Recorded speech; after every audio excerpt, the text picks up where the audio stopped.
Hey guys, welcome back to today's video. Today is Wednesday, February 24th, 2021, and today we're going to be talking about President Trump. President Trump's presence and impact on the Republican Party moving ahead into the future. Now that we've seen today that President Trump is going to be speaking at Cpac, pretty much just a conservative convention that is a very routine. I mean, they hold it every single year, and looking at President Trump being the number one name here, it's ran by the American Conservative Union, I'm assuming.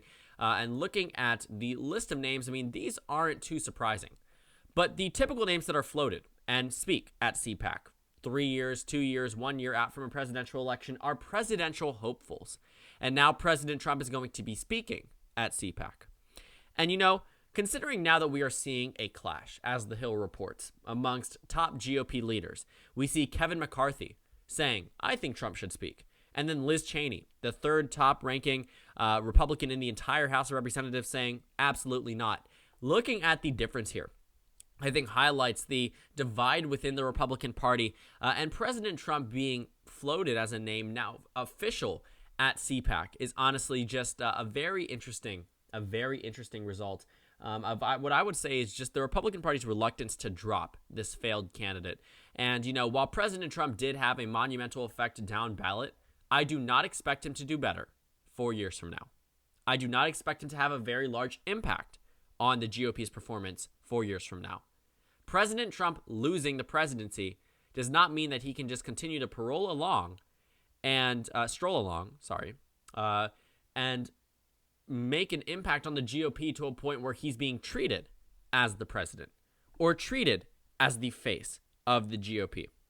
And while that will likely remain, I don't think that is the winning strategy that needs to be done. And looking at the presidential election results, I want to point out, I mentioned this probably in 50 videos now, but President Trump is the first incumbent president in which his party lost the House, the Senate, and the presidency since the Great Depression. That means American voters were just as responsive to the Great Depression as they were to Donald Trump's first term. And obviously, there are a number of factors that have to impact that, such as the pandemic and the way that President Trump was vilified over the past 4 years, but some would argue rightfully so. And looking at President Trump's performance for the GOP, he did have a tremendous impact down ballot, but he's not going to do better 4 years from now. I can promise you that. So let's take a look at what we're hearing from these GOP leaders. Well, pretty much, quote-wise, they say that McCarthy says, yes, Trump should be president at the annual GOP event that is going to take place in Florida. I'll talk about the location switch in just a moment if you're wondering why. But this is going to be Trump's first public political speech since leaving office. That's why this is so monumental, because not even a month after he's gone, practically, a little bit over a month, he's going to be having this nationwide televised speech on Fox News, MSNBC, CNN, if they choose to cover it. But then Liz Cheney says, that's up to Cpac. She's not going to infringe on what they're doing, but she says she's been very clear about her views of President Trump and to the extent to which, following the January 6th, referring to the riots at the Capitol, that she doesn't think that he should be playing a role in the future of the party. That essentially is saying that, President Trump is being debated as to whether or not he should have a speech, but pretty much he's going to. They've already slated that, they've already agreed on that President Trump will be at Cpac in 2021. And, looking at the list of names, I had mentioned presidential hopefuls. We have Donald Trump, Kristi Noem, Ron DeSantis. These names are people that are being floated to run for president in 4 years from now. We have Sarah Huckabee Sanders. She's going to be speaking at Cpac. She is also running for Arkansas governor. Looking at a lot of these names, we have Donald Trump Jr., Charlie Kirk. A lot of these people are recognizable names within the conservative movement that potentially could run for office in 2024. Ted Cruz, Tom Cotton, Marsha Blackburn, Josh Hawley, a lot of these senators, a lot of these representatives, a lot of very recognizable names. And these, the reason why I think that they're all going to be trounced out by President Trump is because he is the most recognizable. And I think that they are definitely propping up people, getting them ahead of running for president in 2024, but President Trump could also be within that total. And in terms of the amount of Republicans that actually support President Trump running for president again, well, let's take a look.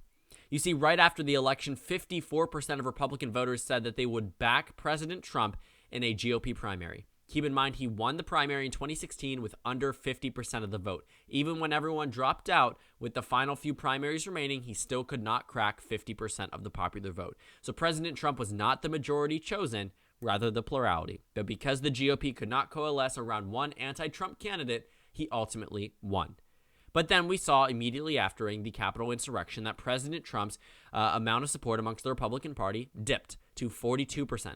Days after the Capitol riots. And what does that mean? With that 42%, I was saying back then, President Trump still could win a primary with 42%. He did it in 2016. He was declared the front runner, the presumptive nominee with high 30s in terms of the support.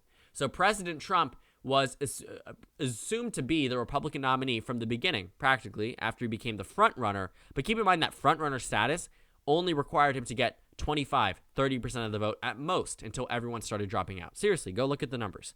But now at 42%, I was saying that's still winnable. But he's rebounded. And I think this is largely due to the Republican support of President Trump remaining, despite the Capitol riots, despite everything that has gone away, through the past few weeks under President Biden's beginning of his presidency. And, now that Donald Trump is going to speak, this is going to have an impact on the GOP and the way that it's viewed. And now that there's already infighting within the GOP, well, one would have to argue, is the GOP going to continue to be, argue that the GOP will continue to be clashing over President Trump's presence in the conservative movement, over President Trump's presence in the Republican Party as a whole. And looking at what President Trump did, he flipped Georgia blue. He flipped Arizona blue. I don't think Joe Biden would have flipped these states if this was a traditional GOP candidate. There was no surprise that these states went blue when looking at the trends historically. It was just a surprise that these states went blue while North Carolina, Florida, Ohio, and Iowa went red. And you do have to weigh in the impact of President Trump on the electorate. He certainly helped the GOP in the Rust Belt region. He certainly improved their support amongst minority voters in the 2020 election. But he pushed away white voters, specifically white college-educated men and women, not losing them by double digits. Actually, yes, he did lose them by double digits, but pushed them away by over 20 percentage points to the left. And what did that do? That counteracted the plus 9 support amongst Hispanic voters in a number of battleground states. It was enough to counteract all of the improvements Trump made amongst rural voters, amongst minority voters, because white voters, sometimes to the benefit for the Democratic Party or not. Minority voters are typically with them, but they don't always win white voters. This time it was different. Minority voters still went to the Democrats and white voters still went to the Republicans, but the margins were substantially different.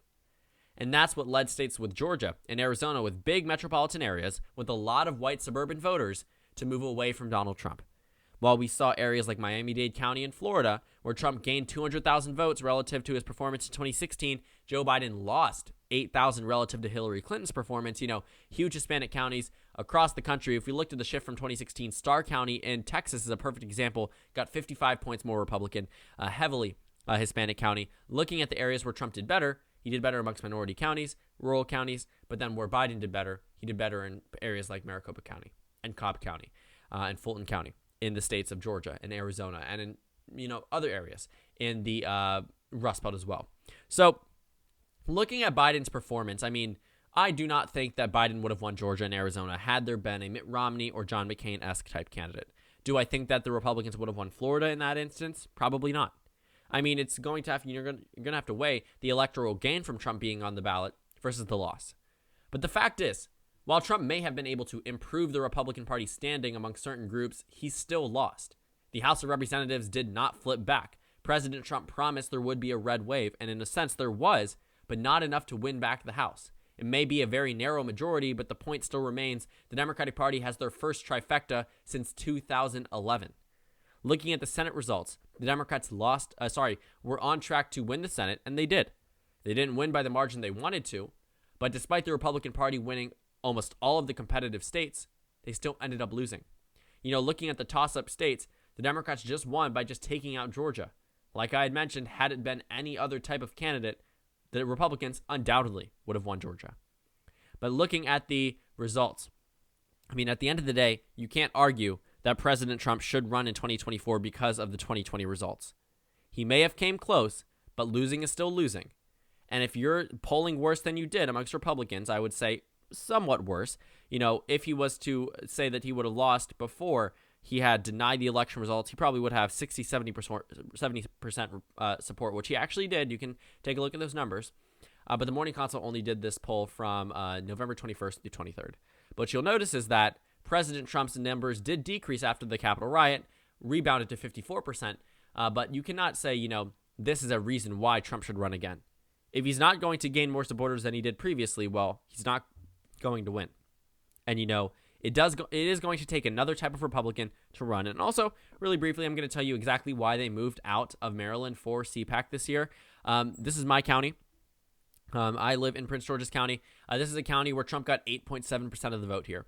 And I find it very interesting that they continue to hold Cpac right here in Oxon Hill, Maryland, because they don't like Trump here. They don't like Republicans here.